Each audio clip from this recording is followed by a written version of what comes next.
Hi friends, welcome back to Deeksha's. ഇതൊരു organza മെറ്റീരിയലാണ്. ഇത് വെച്ച് സിമ്പിൾ ഫ്രോക്ക് ചെയ്യുന്നത് എങ്ങനെയാണെന്ന് നോക്കാം. ഈ മെറ്റീരിയലിൽ ഇതുപോലെ ഫാബ്രിക് പെയിൻറ്റിങ് ചെയ്തിട്ടുള്ള ഫ്ലോറൽ ഡിസൈൻസ് കൂടി വരുന്നുണ്ട്. അതുപോലെ തന്നെ ഒരു ഗോൾഡൻ ഔട്ട്ലൈനും വരുന്നുണ്ട്. ഇത് മൊത്തം ഒരു 4 മീറ്റർ ഫാബ്രിക്കാണ്. അപ്പോൾ ഫ്രോക്ക് തയ്ക്കുന്നതിന് വേണ്ടിയിട്ട് സെയിം കളർ ലൈനിങ്ങും എടുത്തിട്ടുണ്ട്. ലൈനിങ്ങും 3 മീറ്ററാണ് എടുത്തിട്ടുള്ളത്. അപ്പോൾ നമുക്കിതിൻ്റെ കട്ടിങ് നോക്കാം. ഇതാണ് ബോഡി പാർട്ട് വരുന്നത്. ഷോൾഡർ എടുത്തിരിക്കുന്നത് 7 ഇഞ്ച്, ആം ഹോളും 7 ഇഞ്ച് തന്നെ. ചെസ്റ്റ് വരുന്നത് 10 ഇഞ്ച്, വേസ്റ്റ് വരുന്നത് 9 ഇഞ്ച്. ഇതിൻ്റെ ലെങ്ത്ത് 15 ഇഞ്ചാണ് എടുത്തിരിക്കുന്നത്. അതുപോലെ തന്നെ ബാക്കിലൊരു സിബ് കൊടുക്കുന്നുണ്ട്. അപ്പോൾ ബാക്ക് പീസ് ഒരു 1/2 ഇഞ്ച് കൂടുതലായിട്ട് കട്ട് ചെയ്തെടുത്തിട്ടുണ്ട്. ഇത് വെച്ചിട്ട് നമുക്ക് മെയിൻ ഫാബ്രിക് കട്ട് ചെയ്തെടുക്കാം. മെയിൻ ഫാബ്രിക് കട്ട് ചെയ്തെടുത്തിട്ടുണ്ട്. ഫ്രണ്ട് പീസും ബാക്ക് പീസും കട്ട് ചെയ്തിട്ടുണ്ട്. നമുക്കിത് ജോയിൻ ചെയ്തെടുക്കാം.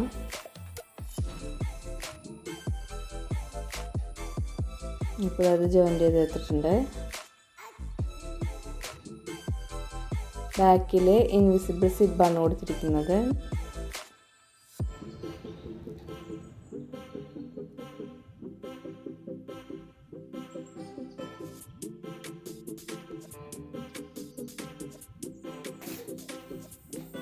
ഇതിൻ്റെ നെക്ക് കട്ട് ചെയ്യാം. നെക്കിൻ്റെ വിഡ്ത്ത് വരുന്നത് 6 ഇഞ്ച്, അതുപോലെ തന്നെ ലെങ്ത്ത് വരുന്നതും 6 ഇഞ്ച് തന്നെയാണ്. ബാക്കിലും 1 ഇഞ്ച് കുറവിലാണ് കട്ട് ചെയ്തിരിക്കുന്നത്. അതുപോലെ തന്നെ സ്ക്വയർ നെക്കാണ് വരുന്നത്.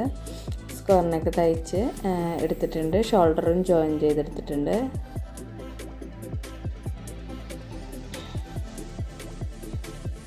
ഇതാണ് നമ്മൾ സ്ലീവ്സ് വരുന്നത്. സ്ലീവ്സിൻ്റെ ലെങ്ത്ത് വരുന്നത് 15 ഇഞ്ചസാണ്. അതിൽ പഫ് സ്ലീവാണ് കൊടുത്തിരിക്കുന്നത്. അപ്പോൾ അതേ സ്ലീവ്സും ജോയിൻ ചെയ്തെടുത്തിട്ടുണ്ട്. അതുപോലെ തന്നെ അരികുവശം അടിവശത്തായിട്ട് 2 സൈഡിൽ ഓരോ ഇഞ്ചിൽ വളച്ച് കട്ട് ചെയ്ത് കൊടുത്തിട്ടുണ്ട്.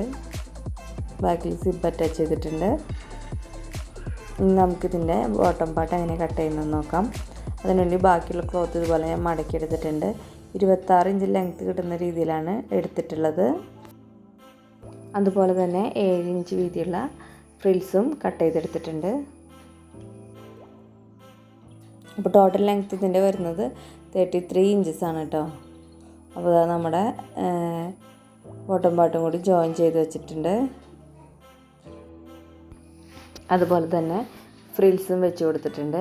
ലൈനിങ് അംബ്രല്ല കട്ടായിട്ടാണ് കൊടുത്തിരിക്കുന്നത്.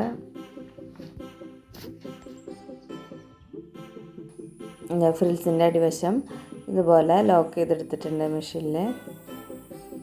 ലൈനിങ് സാധാ മെഷീനിൽ അടിച്ചെടുത്തിട്ടുണ്ട്.